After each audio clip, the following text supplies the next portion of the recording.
Existem diferentes perfis de personalidade de pessoas manipuladoras. Eles não são todos iguais. Entretanto, dispõem de um conjunto de ferramentas que utilizam habilmente para ter pessoas controladas ou para influenciá-las a agir de uma determinada maneira, que é a forma como o manipulador quer que atuem.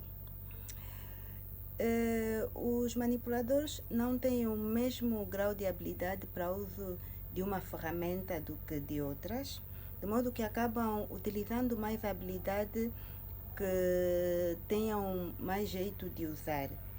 Mas o certo é que todos os manipuladores utilizam todas as táticas de manipulação, apesar de que, dado ao facto de terem mais jeito para agir de uma determinada maneira, utilizam mais e se destacam pelo uso dessa habilidade.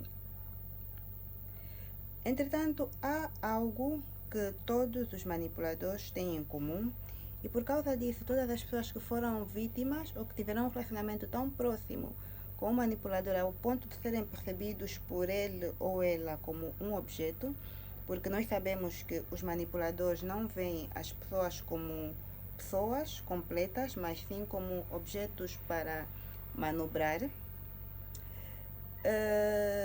Todas foram vítimas de uma característica em concreto. Visto que ser manipulador é um perfil de personalidade, a pessoa acaba agindo assim com mais de uma pessoa, de modo que acabam tendo várias vítimas em simultâneo. Mas dado a proximidade e por causa do objetivo que o manipulador tem a dada altura, pode ser que algum elemento ou uma pessoa em concreto ou algumas poucas se tornem o seu suplemento principal. Por causa disso, vão sofrer com mais intensidade o impacto da personalidade dele ou dela sobre si. E a consequência que quero mencionar agora é a perda de privacidade. E, como é óbvio, ao ter vários suplementos ou manipular várias pessoas, o manipulador não vai andar por aí a falar ou a difamar todos os seus suplementos, mas aquela pessoa que é o seu suplemento principal, sim, vai sofrer por perder privacidade, ou o manipulador vai falar sobre ela coisas pessoais, reais ou imaginárias a outros. Existem duas atitudes que são as principais que o manipulador usa para ter as pessoas controladas ou para manipulá-las. E essas ferramentas ou essas ações são o chamado bombardeamento de amor, que sucede na fase da idealização, que se refere ao momento em que o manipulador trata a vítima como alguém ideal. O manipulador lisonjeia, fala bem dela ou dele. O manipulador trata bem. É a fase de idealização, caracterizada por um bombardeamento de amor. E outra fase é a da desvalorização ou depreciação, que é quando o manipulador é excessivamente crítico e trata mal a pessoa e atua ou se comporta de uma maneira oposta a como se comportou na fase do bombardeamento de amor. A desvalorização pode suceder depois da idealização, mas a dada altura o manipulador pode usar as duas coisas em simultâneo. Obviamente, primeiro cultiva a vítima usando só a idealização, mas depois começa a usar a desvalorização e vai alternando desvalorização, depreciação, ou no mesmo momento pode estar a usar as duas táticas. E a principal razão pela qual o manipulador é assim é porque é a sua natureza. Ele carece de um componente biológico que poderia lhe fazer sentir ou perceber o impacto emocional que as suas ações têm sobre os outros.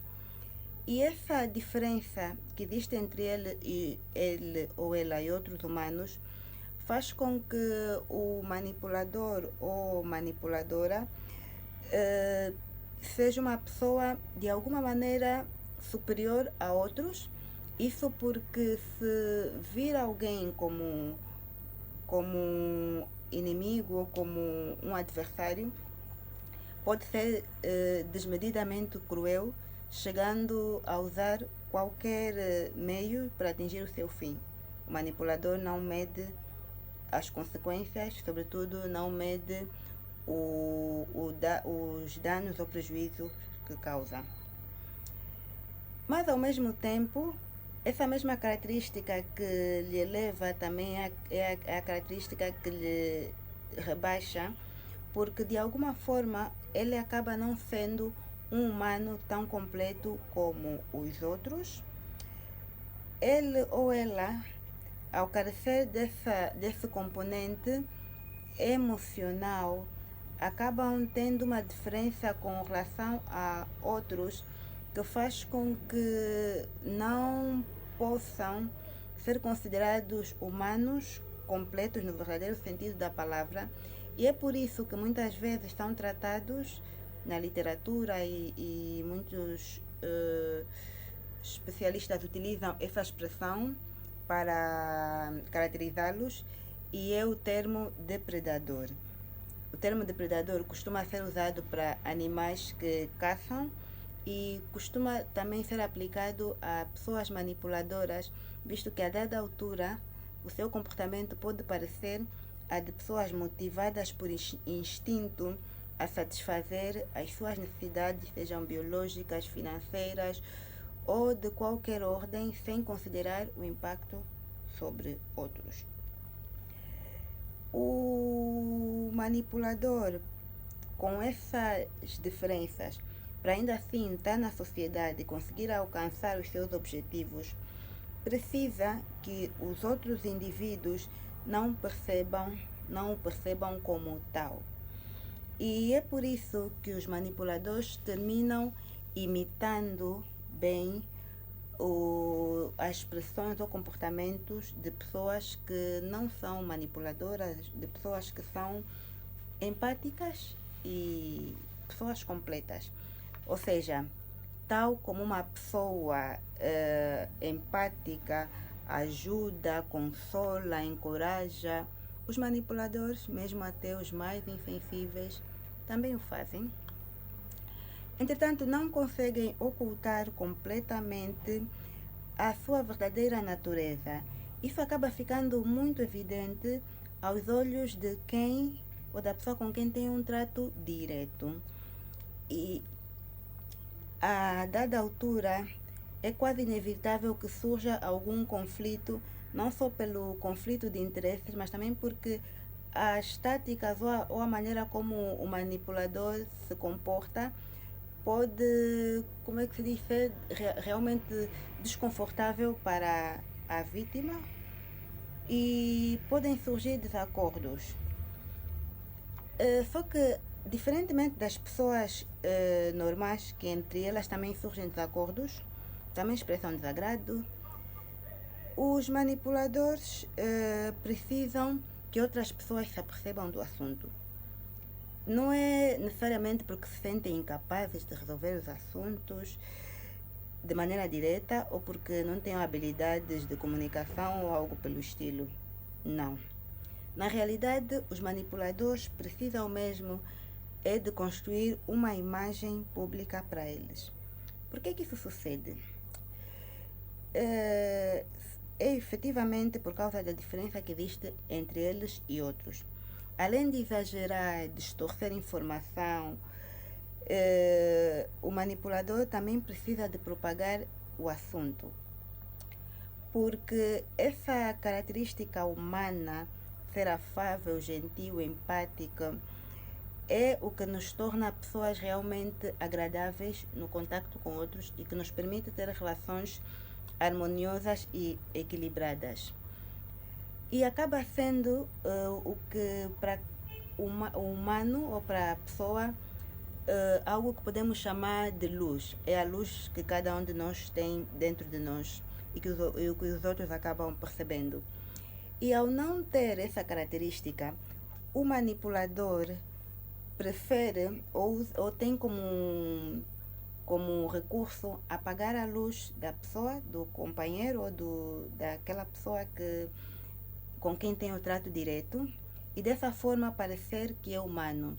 Ou seja, se o manipulador conseguir fazer parecer que a pessoa que ele manipula não é gentil, não é uma pessoa afável, pode até fazer parecer que essa pessoa realmente lhe tem maltratado, criando para si a imagem de vítima, consegue que os outros lhe percebam não só como um humano, mas como um humano que sofre, e acabam também tendo uma imagem negativa da vítima, e essa imagem negativa que ele consegue que a vítima tenha também cumpre com um propósito. Uma vez, como já mencionei, a vítima, a dada altura, se é alguém que ao longo da sua vida se relacionou com pessoas equilibradas, acaba percebendo que algo não vai bem, acaba vendo diferenças notáveis, coisas que lhe incomodam, e o manipulador teme que a vítima comece a falar das dificuldades que sente no trato com ele ou ela, com outros, e assim destrua a imagem que ele pretende construir para si. E dessa forma se adianta, sujando ou denegrindo a imagem da vítima, para que quando ele ou ela decida falar das coisas que sucederam, não tem credibilidade, ninguém acredita na versão dele, porque já tiveram contato ou já escutaram a versão do manipulador ou manipuladora. É por isso que os manipuladores são muito hábeis em promover campanhas de difamação. Essa é uma parte muito perigosa na desvalorização. Por quê? Porque não acontece diante da vítima. Os manipuladores, eles tratam mal a vítima, sim, tratam mal a vítima, mas usualmente não o fazem diante dos outros. Ou seja, podem tratar mal a vítima quando tem numa relação íntima, e depois falar mal delas por trás nas suas costas. Ou seja, é muito pouco habitual que um manipulador maltrate a sua vítima diante de outros. Isso só acontece quando já difamou tanto a vítima pelas costas que já as pessoas realmente tomaram a sua dor e lhe encaram como uma vítima, e estão do seu lado, e o manipulador se sente tão à vontade para maltratar a sua vítima. E também acontece quando esta pessoa é extremamente dependente, e independentemente do modo como for tratada, não vai se desprender do manipulador. Mais tarde vou fazer um vídeo para explicar por que os manipuladores não querem que a vítima se desprenda dela. Ou seja, independentemente do modo como lhe tratam, o manipulador não quer perder a sua vítima ou o seu suplemento. Portanto, maneja a situação de forma que a vítima, ou que tenha formas de ter a vítima do seu lado, e dessa forma continuar a manipulá-lo ou manipulá-la. A outra fase ou a outra ferramenta, que é a idealização, também pode atingir ou pode ganhar uma característica pública. Ou seja, o manipulador também pode ser lisonjeiro com a vítima em público, e diferentemente da depreciação, é muito provável que o manipulador faça isso diante dos outros. Ou seja, não é provável que o manipulador, é menos provável que o manipulador trate bem da vítima em privado e depois nas costas da vítima fale bem dela a outros. Não, é mais provável que fale bem mal da vítima nas suas costas, mas quando está em presença da vítima e diante de outros, a trate bem, ou seja, lisonjeiro. E não me refiro só ao trato entre pessoas que têm um relacionamento amoroso, como namorados, casais ou algo parecido, não. Também me refiro a manipuladores no entorno familiar, no entorno profissional, amigos, em qualquer tipo de relacionamento. É provável que alguns de nós já tenham vivenciado essa experiência de ter tido o trato com alguém que de alguma maneira foi prejudicial ou uma pessoa nociva, mas que ao se depararem em público, e não me refiro só a dias célebres, a pessoa adotou uma atitude lisonjeira, uma atitude, expressou estima pela pessoa diante dos outros. Pode ser que o faça mais de uma vez ou pode ser que faça em ocasiões concretas. E me refiro a elogios do tipo: esse indivíduo é alguém com quem eu tenho uma grande amizade, um companheiro, ressaltando algumas características positivas. Isso faz com que a pessoa que de alguma forma já teve um impacto negativo fruto daquela relação experimente uma certa confusão. Sucede também com relacionamentos amorosos e não é uma coisa acidental, não é algo sem propósito. Tal como a depreciação ou difamar a sua vítima tem um objetivo, lisonjeá-la também tem um objetivo. E eu não quero com isso dizer que falar bem de uma pessoa em público ou elogiar alguém em público seja negativo, nem que todo mundo que faz isso é manipulador. Não, de forma alguma.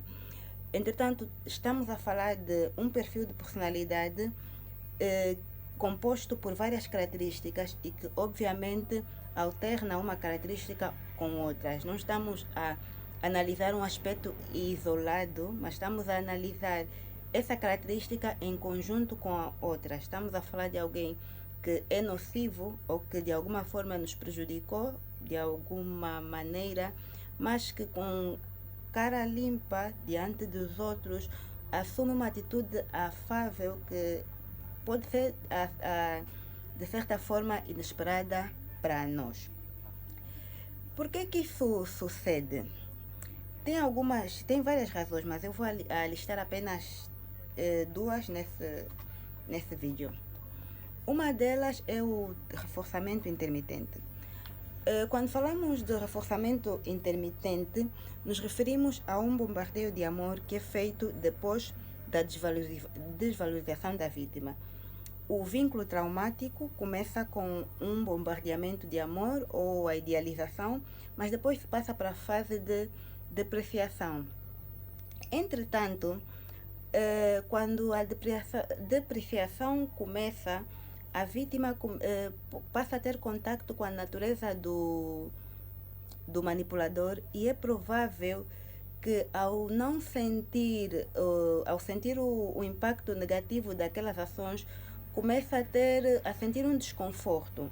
É provável que a relação já não lhe interesse tanto, e me refiro não só à relação amorosa, mas incluso a amizade, pode ser que a vítima já se esteja a afastar um pouco.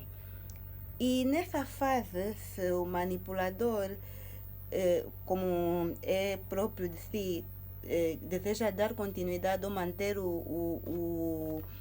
a manipulação, precisa alternar a desvalorização com um bombardeamento de amor. E é por isso que utiliza essa forma para deixar a vítima um pouco confusa com relação à própria situação que tem vivido. Outro motivo, também em consonância com o primeiro, é que nesse ato em concreto ele extrai da sua vítima uma reação. E a forma como a vítima vai reagir, obviamente, é em consonância com as palavras que escuta. É natural que nos sintamos bem quando alguém fala bem conosco, quando alguém é gentil. E é completamente anormal reagir mal, ainda mais diante de outros que supostamente não sabem dos problemas, porque obviamente o manipulador não, como é que se diz? A vítima talvez não saiba que o manipulador também a difama de trás. Então, ela supostamente pensa que existem alguns problemas privados e que, portanto, eu posso agir ou é lícito agir bem naquela situação. Dessa forma, além de esconder um pouco o seu caráter abusivo, controlador, talvez autoritário, autoritária, uma série de características que já têm deixado a vítima insatisfeita, o manipulador passa a imagem de ser alguém humano, alguém gentil, alguém afável e, ao mesmo tempo, consegue a cooperação da outra pessoa.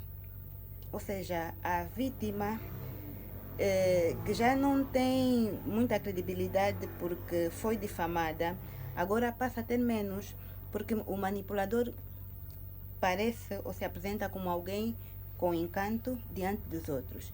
De forma que, se a vítima decidir falar das ações do manipulador, teria, por um lado, que contrariar a imagem que ele propagou ou que reforçou com esse ato, mas também teria que contrariar a si mesmo, já que por diplomacia ou porque se sentiu bem no momento, falou ou agiu de maneira como era próprio da situação e não teve uma atitude que reflete o seu sentimento ou a maneira que se tem sentido de forma geral.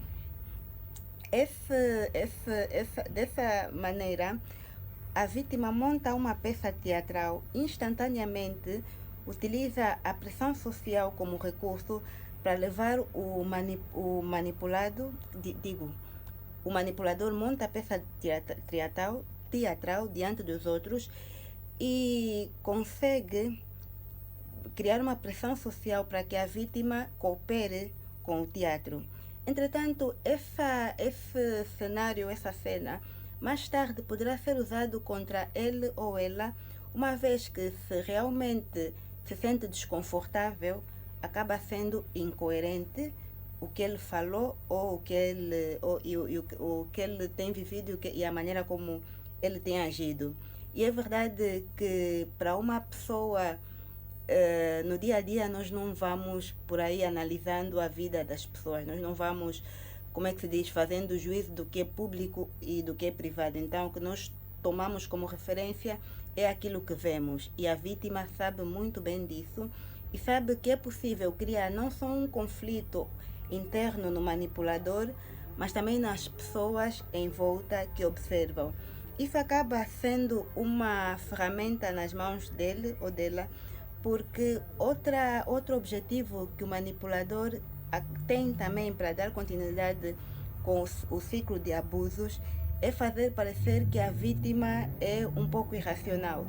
É o que vai acontecer se no dia seguinte, ou algum tempo depois, a vítima se queixar de que o relacionamento não corre bem ou que essa pessoa faz coisas contra ele. É muito provável que, se o manipulador desacreditar a vítima, as pessoas também lembrem de que eles viram bem. Algo aí não faz sentido. E para o manipulador, aquela confusão toda, ele pode acabar usando em seu proveito.